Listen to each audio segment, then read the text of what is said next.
Assalamualaikum warahmatullahi wabarakatuh. Salam budaya.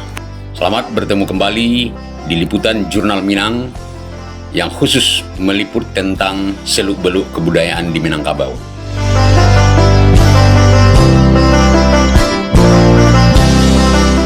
Pada kesempatan ini kita akan membahas bagaimana rendang serta turunannya, dan salah satunya adalah rendang belalang. Selamat menikmati.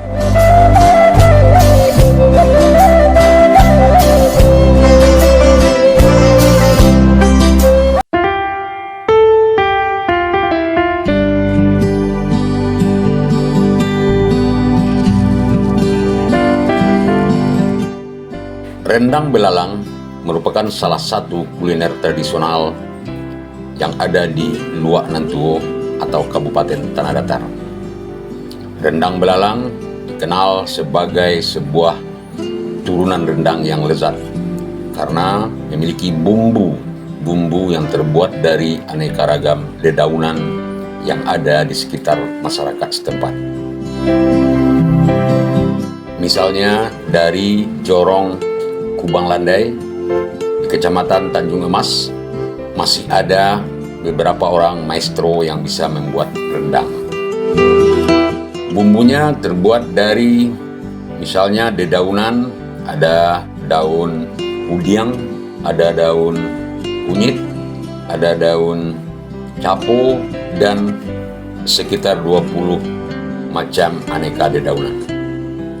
Selain itu, rendang belalang juga menggunakan kelapa sebagai bahan dasar. Karena bagaimanapun rendang harus memakai kelapa.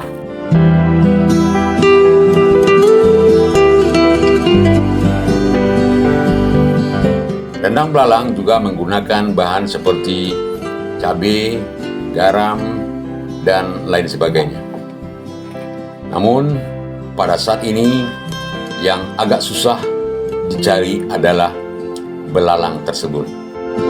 Ketika akan membuat rendang, pertama sekali setelah bumbu diracik semuanya, maka juru masak atau koki akan memanaskan santan sehingga santan itu sampai mendidih.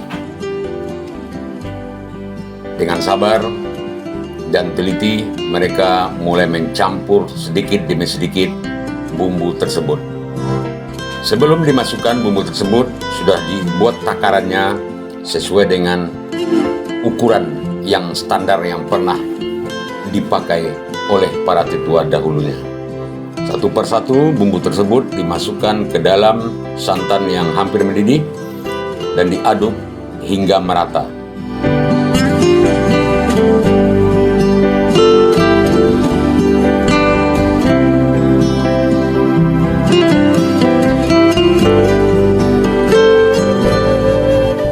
Kemudian cabai juga dimasukkan untuk membuat rasa rendang belalang yang agak pedas. Ada juga racikan bawang merah, termasuk bawang putih secukupnya, sehingga aroma yang dihasilkan oleh bumbu-bumbu ini semerbak sampai sepanjang kampung. Ada sebagian bumbu dimasukkan setelah santan itu mendidih.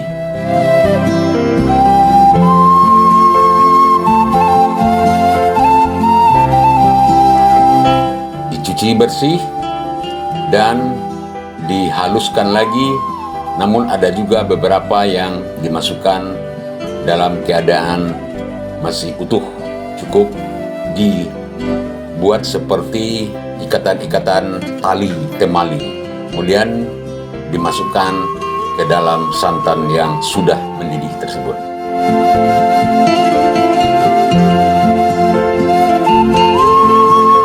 Sambil menunggu memasukkan bumbu-bumbu yang lain, salah seorang juru masak tetap dengan tekun dan sabar mengaduk santan yang sudah mendidih tersebut, dan nyala api tetap dipelihara agar tidak terlalu besar dan juga tidak terlalu kecil. Tujuannya adalah untuk menjaga agar rendang belalang tersebut masak atau matang dengan sempurna, bukan dengan instan atau cepat. Seiring dengan perjalanan waktu, mereka bergantian mengaduk rendang tersebut.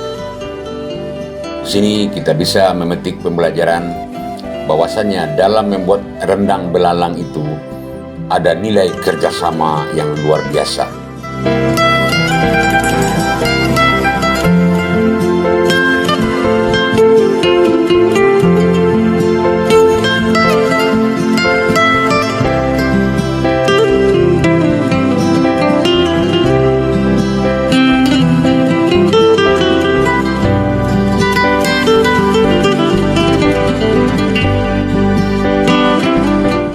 Setelah beberapa saat mendidih, dimasukkan lagi dedaunan yang sudah diracik halus. Segenggam demi segenggam dedaunan itu dimasukkan ke dalam santan yang sudah mendidih.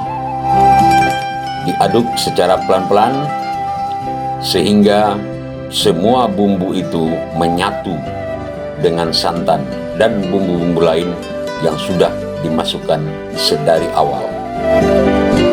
Beberapa saat kemudian, adonan tersebut sudah sangat kental dan selalu diaduk sehingga tidak menempel pada wajan atau tempat memasak rendang tersebut. Kemudian, nyala api mulai dikurangi karena kalau tetap apinya besar, maka ada kemungkinan rendang akan hangus atau gosong.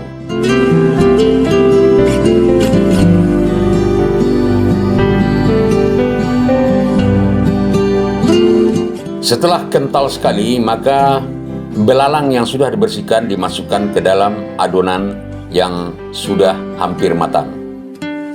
Kemudian diaduk secara pelan-pelan sampai semuanya menyatu dengan bumbu-bumbu yang sudah dimasak secara sempurna, ditambah dengan beberapa bumbu penyedap sehingga aromanya semakin semerbak.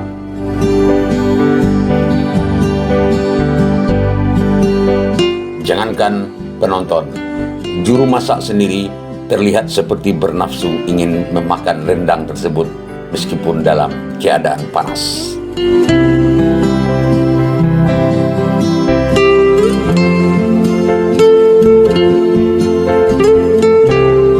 Setelah betul-betul kering, maka rendang itu sudah siap untuk disalin ke dalam tempat yang sudah disediakan.